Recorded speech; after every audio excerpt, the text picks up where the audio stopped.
takes it way back into the 90s and the 80s too, right? 80s and 90s, I or was just born 90s? in the 2000s.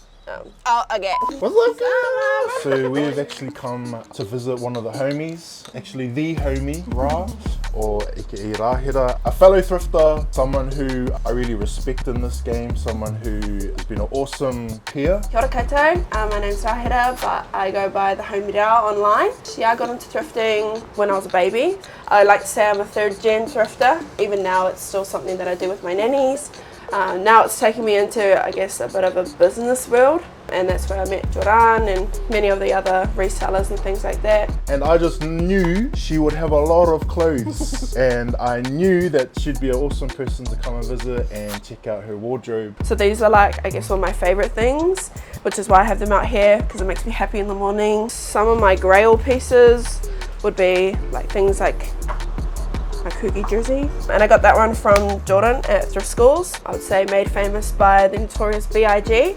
This is a cool piece. I actually bought this for somebody else in the thrifting community, and then I tried it on and it fit me, so I kept it. This is one of those things where you keep even though you can't fit it, because it reminds me of brats. Can't beat a good hunting and fishing. This one I got from another reseller as well, Uncle Hayden. I sat here for hours painting these patches onto the pockets. So yeah, that's probably as far as my upcycling and altering of things has gone. Saw this caught my eye and straight away I'm just like, nah. So this is the stuff that I really like froth on.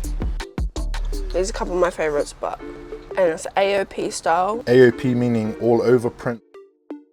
Thrifting is so multi-dimensional and so dynamic that yeah, it's open for anyone.